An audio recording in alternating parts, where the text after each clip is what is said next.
रमज़ानुल मुबारक सिर्फ़ एक महीना ही नहीं बल्कि ये वो नूर है जो पूरी दुनिया के दिलों को जोड़ देता है।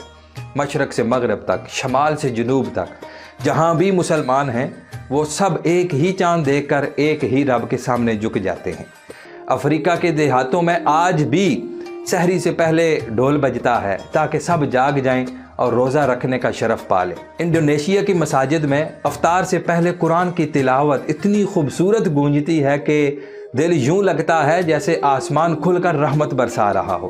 तुर्की की गलियों में रवायती नक़ाशी घरों को जगाते हैं और बच्चे हाथों में फ़ानूस लिए रमज़ान की रोशनी बांटते हैं।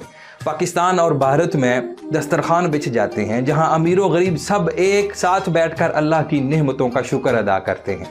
सऊदी अरब में मस्जिद नबवी के सहन में हज़ारों दस्तरखान बिछते हैं। अमेरिका और यूरोप में मुसलमान सारी मसरूफियात तरक करके इकट्ठे होकर छोटे छोटे हॉल में, कम्युनिटी सेंटर में अफ्तार करते हैं।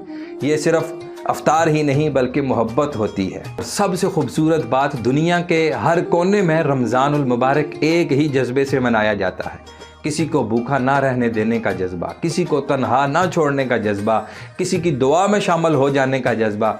रमज़ान हमें सिखाता है कि चाहे हम कहीं भी रहते हों, हम सब एक ही उम्मत हैं, एक ही अल्लाह के बंदे हैं, एक ही नूर के मुसाफिर हैं। और यही रमज़ान की सबसे बड़ी खूबसूरती है कि ये दिलों को जोड़ देता है और पूरी दुनिया को एक घर बना देता है।